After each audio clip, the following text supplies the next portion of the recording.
Hello દોસ્તો, મારું નામ છે ધારા ત્રિવેદી ભાવનગરથી. આજે આપણે બનાવશું રાગી ચણાનો લોટ અને મેથીના મૂઠિયા. તો તેના માટે આપણે 1 કટોરી રાગીનો લોટ લીધો છે, 1 કટોરી ઘઉંનો લોટ લીધો છે. થોડો કરકરો લેવાનો છે. આ રીતે વધારે પડતો કરકરો પણ ન હોવો જોઈએ અને વધારે પડતો ઝીણો પણ ન હોવો જોઈએ. ચણાનો લોટ આપણે 1 લીધો છે, મેથી લીધી છે અને મરચાં લીંબુનો રસ લીધો છે. લસણ આ રીતે કૂટીને લીધું છે. હવે આપણે રાગીનો લોટ ઘઉંનો લોટ મિક્સ કરી લીધો છે. ચણાનો લોટ આપણે ચાળીને તૈયાર રાખ્યો હતો, એ પણ આપણે મિક્સ કરી લીધો છે. રાગી ઘઉં અને ચણાનો લોટ આ રીતે આપણે મિશ્રણ કરી લીધું છે. સૌથી પહેલાં આપણે ધોયેલી મેથી અને દેશી કોથમીર આ રીતે સમારીને બંને મિક્સ કરીને કોરી કરી નાખી છે. ધોઈને સરસથી સાફ કરીને રાખી છે. તો હવે આપણે મેથી પણ આની અંદર એડ કરી દઈશું.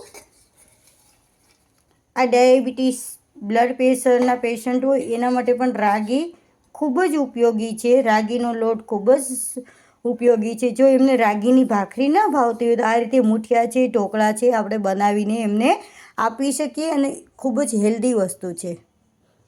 હવે આપણે આમાં લીલા મરચાં એડ કરશું. મેં થોડાક મરચાં મોટા ટુકડામાં કર્યા છે, કારણ કે જો નાના બાળકો ઘરે હોય તો એને સાઈડમાં કાઢવા હોય તો કાઢી શકે છે.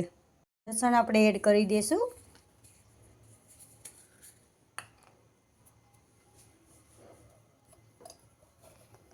નમક તમારા સ્વાદ અનુસાર 2 ચમચી આપણે નમક જોશે, નાની ચમચી છે.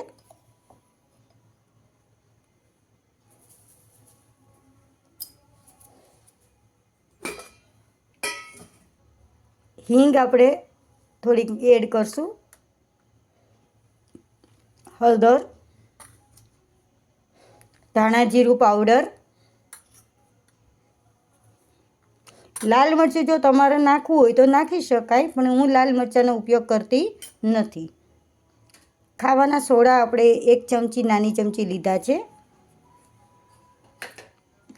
એની ઉપર જ હું લીંબુ એડ કરી દઈશ. અલગથી હું કોઈ નથી, એકદમ દેશી રીતે કરું છું.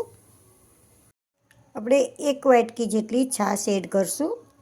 હવે આપણે આ લોટ તૈયાર કરશું. જરૂર પડે એ રીતે આપણે પાણી એડ કરશું. આમાં આ રીતે પહેલાં બધું મિક્સ કરી લેવાનું છે, પછી આપણે થોડું થોડું પાણી એડ કરતા જશું. આપણે થોડુંક પાણી એડ કરવું પડશે. આ રીતે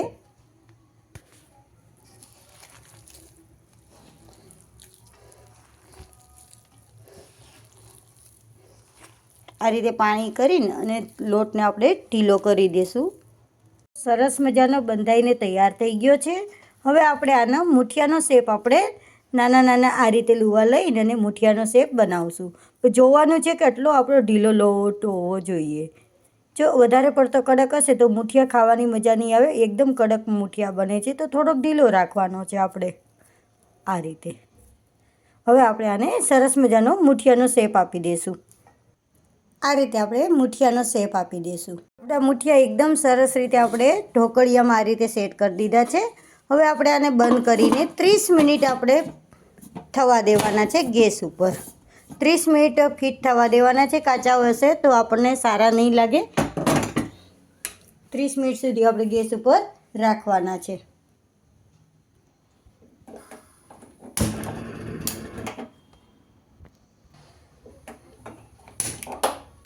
આ રીતે આપણે 30 મિનિટ સુધી આને થવા દેવાના છે.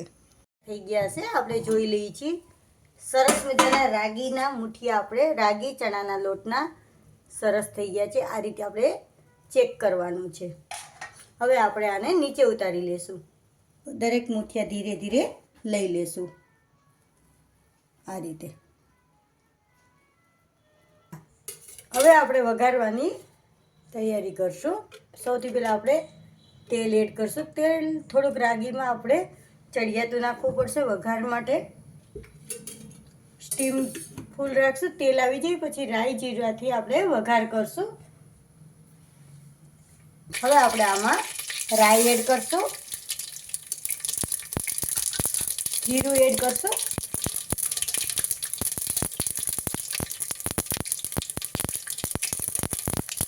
મીઠો લીમડો એડ કરશું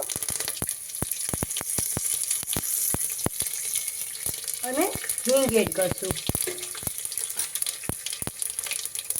સરસ મજાનો આપણો વઘાર તૈયાર થઈ ગયો છે. હવે આપણે આમાં મુઠિયા એડ આ રીતે થોડા થોડા કરીને એડ કરી દઈશું. ગેસની સ્ટીમ ધીમી રાખશું. વઘારમાં આપણે થોડુંક લાલ મરચું એડ કરશું. ખૂબ જ સરસ ટેસ્ટ આવે છે. અને એક નાની ચમચી આપણે ખાંડ એડ કરશું. ખાંડનો ઉપયોગ આપણી પસંદગી પ્રમાણે કરવાનો છે. આપણને મીઠું પસંદ હોય તો વધારે નાખવાની અને ન હોય તો થોડીક જ નાખવાની છે. આ રીતે આપણે આને સાંજ સુધી પકડીને સરસ હલાવી દઈશું.